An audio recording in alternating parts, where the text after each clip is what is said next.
Cintia Quintana, buenas tardes. Buenas tardes, Tomás. La DANA nos obliga y nos permite además hacer divulgación y pedagogía sobre la comunicación de las emergencias, y de esto en Canarias sabemos algo.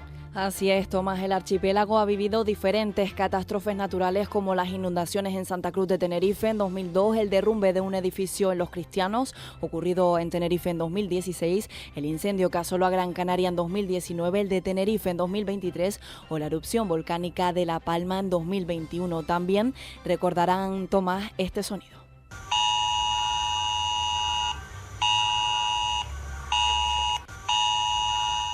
Es el sistema de aviso a la población en caso de emergencia denominado ESA Alert, que se ha aprobado en todo el archipiélago, y el próximo 28 de noviembre será el primer ensayo a nivel regional que se realiza en una comunidad autónoma en España. En definitiva, Tomás, avisos y distintos tipos de emergencias que ha coordinado el Centro de Coordinador de Emergencias 112 Canarias. Un servicio, este 112 en Canarias, siempre pegado a la información de servicio, y nos acompaña Carmina Lorenzo, responsable de la unidad de comunicación del 112 Canarias. Carmina, muy buenas tardes. Hola, buenas tardes. ¿Cómo de importante es la comunicación para salvar vidas?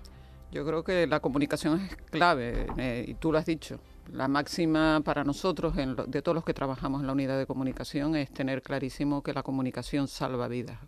Hay que entender perfectamente por todos los gestores de emergencias que la comunicación forma una parte fundamental de esa gestión de la emergencia, o incluso es una pata más en la gestión de esa emergencia, y si no somos conscientes de ello, finalmente la gestión de la emergencia no será buena, indudablemente.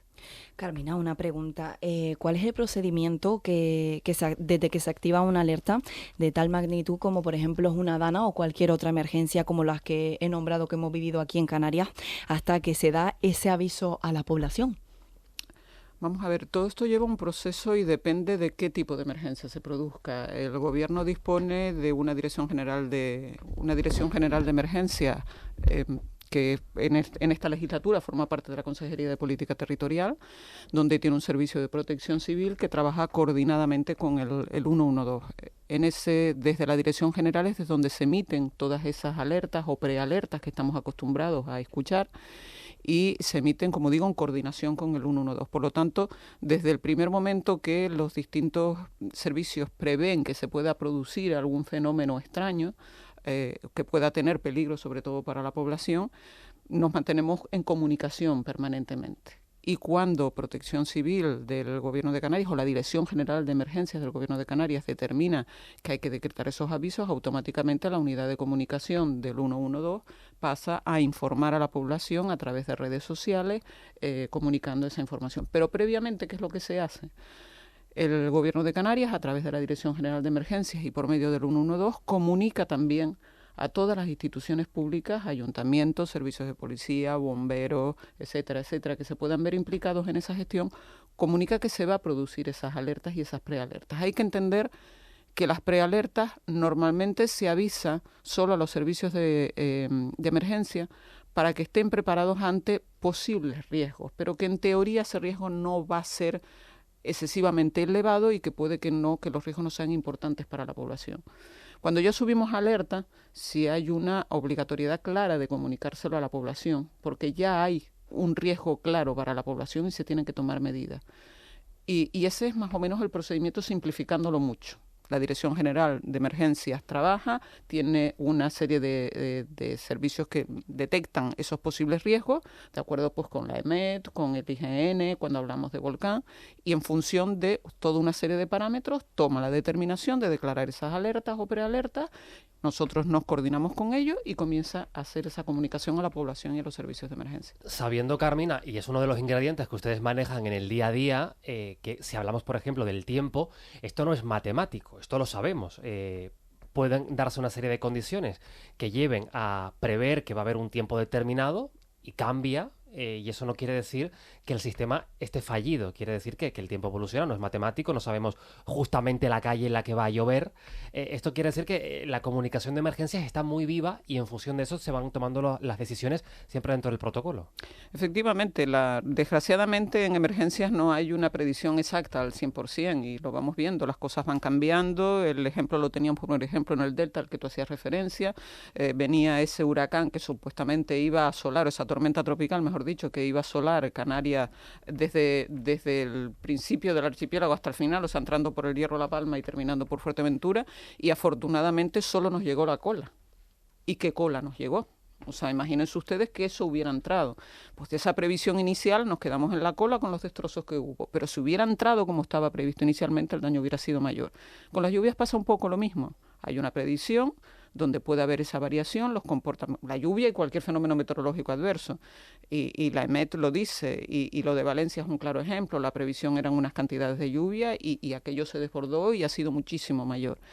Pero al margen de todo esto y teniendo claro que las predicciones no son para la calle donde yo vivo, en el piso donde yo vivo y en los 5 metros o 10 metros que puede coger el frente de mi casa, sino que se hacen en unas zonas determinadas y puede estar lloviendo en el pueblo de al lado, pero no en el pueblo tuyo, pero podía ser ese ámbito de influencia.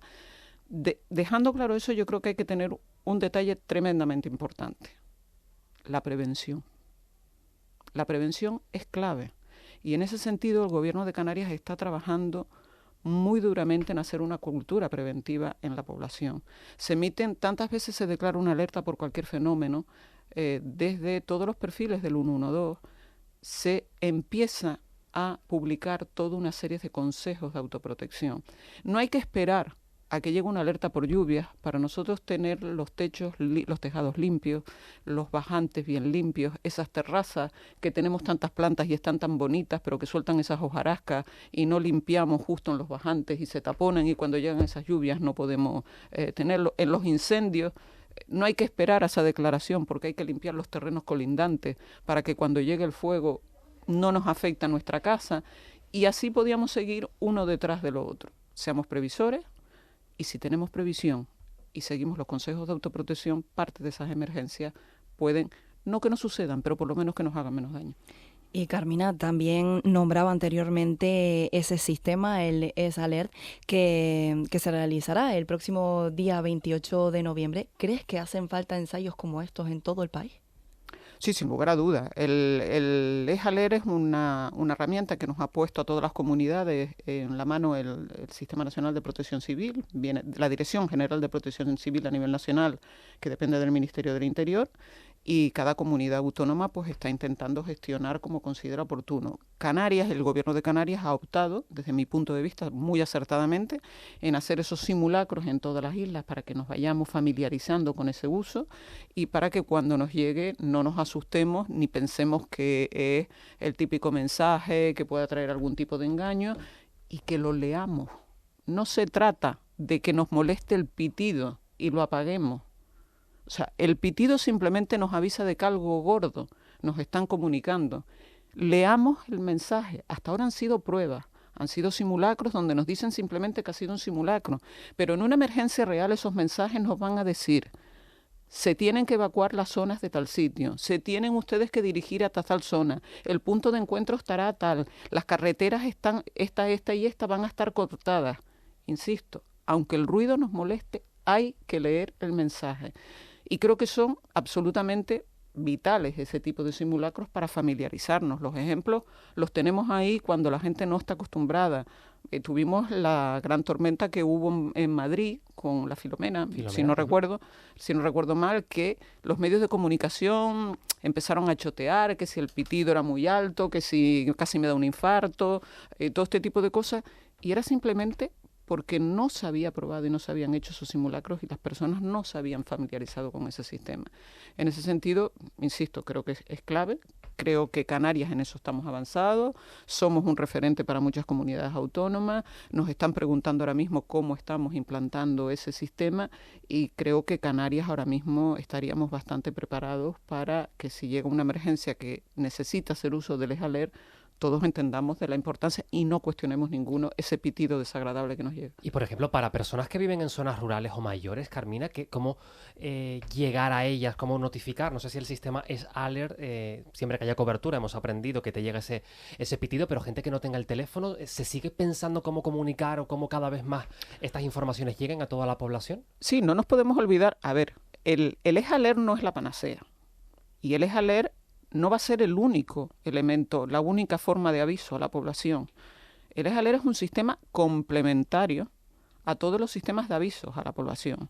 Tenemos esos boletines donde se informa a todos los servicios de emergencia de los municipios que se pudieran ver afectados, las policías, bomberos, etcétera, etcétera, van a tener conocimiento, los medios de comunicación informan, desde el 112 se informa a través de redes sociales con la ayuda de todos los medios de comunicación que amplifican, los propios municipios van informando a su población. No olvidemos del famoso megáfono. O sea, todavía eso es útil cuando estamos en una emergencia. Puede un coche circular y ir dando, sobre todo en las zonas rurales, ir avisando a la población. Los municipios conocen perfectamente, más que nadie, cuál es su realidad para llegar a todos y cada uno de los puntos donde puede haber esas personas mayores en puntos rurales. En eso que dices justamente, porque estamos asistiendo, ¿no?, a este debate, ahora te preguntaré también por la desinformación, Carmina, en este debate de las competencias, pero es verdad y hay una realidad, y es que has mencionado a los municipios, que incluso en una emergencia, aunque ese municipio no tenga todos los recursos y tenga que pedirlos, quien conoce el terreno y quien sabe por qué calle se puede pasar, por ejemplo, para hacer una evacuación, es el personal que está en el terreno. Yo soy una máxima defensora, y lo venía hablando con un compañero de profesión, soy una máxima defensora de que cuando estamos en emergencia, las competencias se diluyen relativamente. Y me explico. Evidentemente, la dirección de la emergencia será competencia del gobierno autónomo, de un cabildo o del Estado si llegáramos a una emergencia de nivel 3. ¿Qué digo cuando se diluye? Solo hay un objetivo, y es el bien común.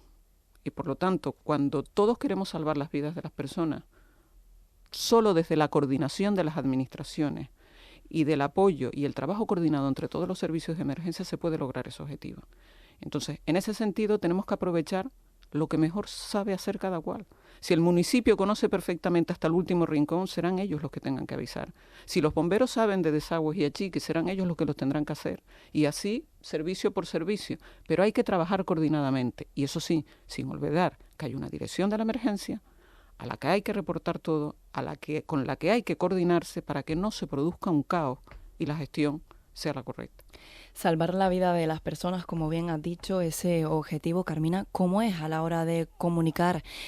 ¿Cómo se le comunica a una persona que se ponga a salvo en una situación tan desesperante, por ejemplo, la DANA o cualquier otra emergencia? Volvemos otra vez a lo que decía antes. Prevención, prevención, prevención y prevención. Y autoprotección. Cumplamos, pensemos en que a cualquiera nos puede pasar lo que ha pasado en Valencia.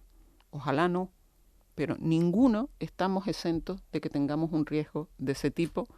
Volcán en La Palma. ¿Quién le iba a decir a La Palma y a los vecinos que han perdido sus casas que iba a haber un volcán que les iba a arrasar? Estamos hablando de una emergencia que no es posible controlar de ninguna manera. Pero insisto, yo creo que es prevención, prevención, prevención. En ese sentido, desde la unidad de comunicación del 112 se está haciendo un trabajo continuo con ese tipo de trabajo. La Dirección General de Emergencias del Gobierno insiste mucho en esa prevención.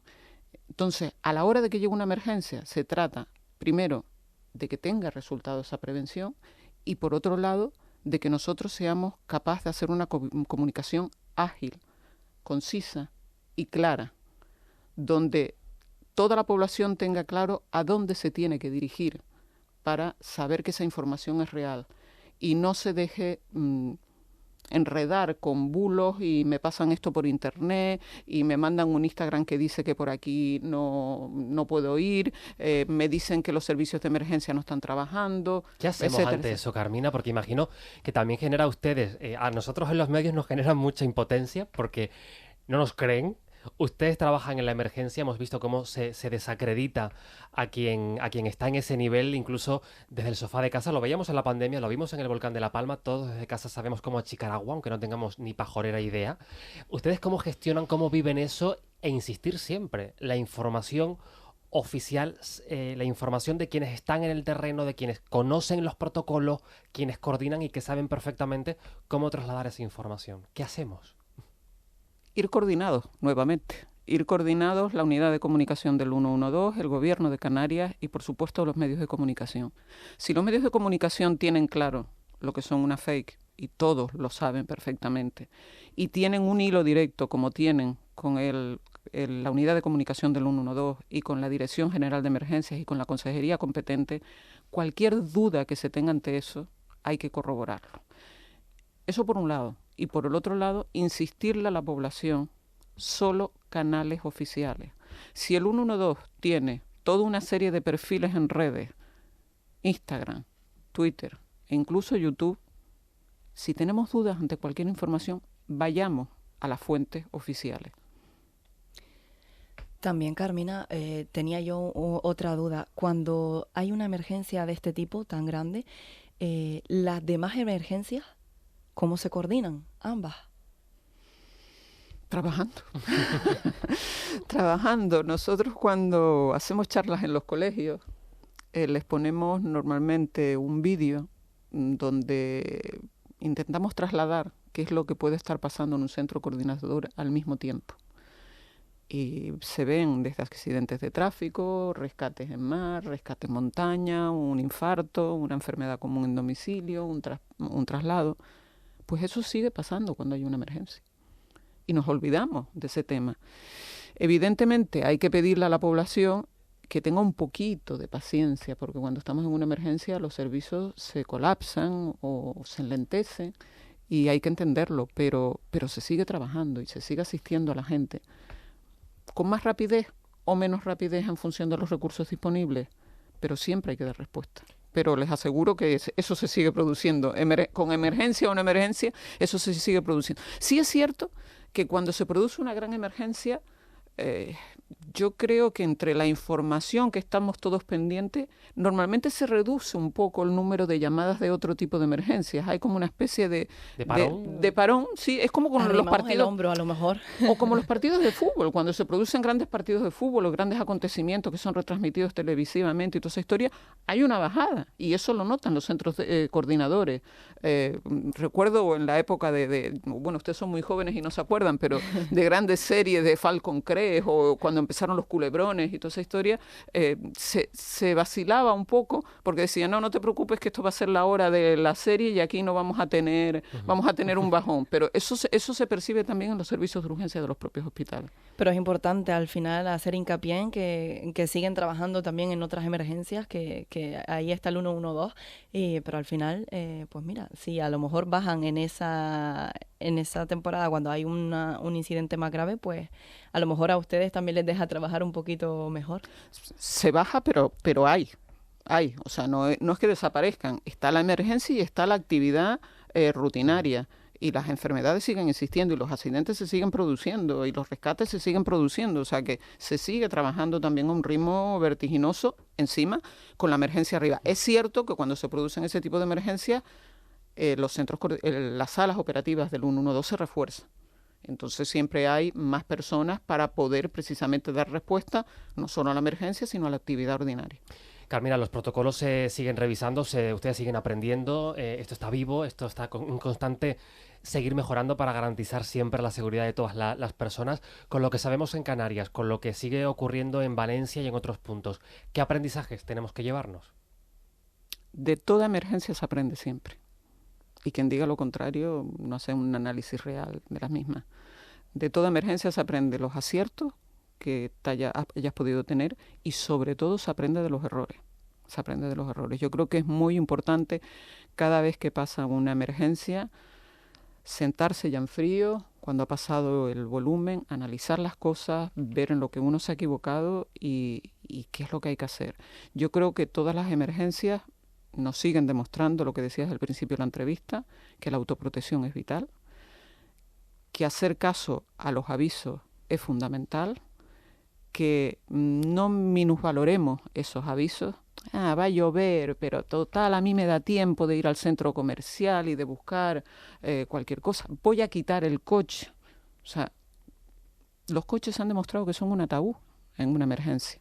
O sea, cuidado con esos coches. Cuidado con aparcar los coches en cauces de barranco cuando tenemos una alerta de inundaciones.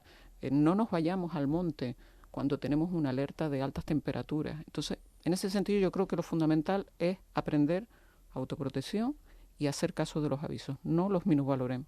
Aquí se nos va la vida, esto es literal. para hacerlo y esa labor tan importante de divulgación que hace el equipo del 112 Canarias, siempre explicando, siempre divulgando, previniendo para que cuando ocurra una emergencia, evidentemente, ahí tomar decisiones para los ciudadanos es más complicado, pues mejor saber con lo que contamos. Carmina, tomamos muy buena nota y de nuevo ese llamamiento también a la ciudadanía con esos conceptos claves, pero también el de la información, porque la información, al igual que un coche es un ataúd, la desinformación en un contexto de guerra, en un contexto de emergencia, también condena la vida. La desinformación condena la vida y la comunicación bien ejercida en emergencia salva vidas. Pues Carmina Lorenzo, responsable de la unidad de comunicación del 112 Canarias, gracias por venir a la radio pública. Ustedes participan diariamente contando, explicando con mucha paciencia. Además, cuando hay una emergencia también están ahí, todo el personal. Gracias por acompañarnos hoy y que todas y todos tomemos nota, que esto es importante. Gracias a ustedes por ayudarnos a mostrarle a la población la importancia de la comunicación de emergencias que desarrolla todo un equipo que forma parte de esa unidad de comunicación, que hacen un trabajo fantástico, la verdad. Gracias, Carmina. Gracias, Cintia. Un saludo, Tomás. Y precisamente nos vamos a ir hasta La Palma, la tragedia de tantos pueblos de Valencia, como estamos contando a partir de esa gran dana.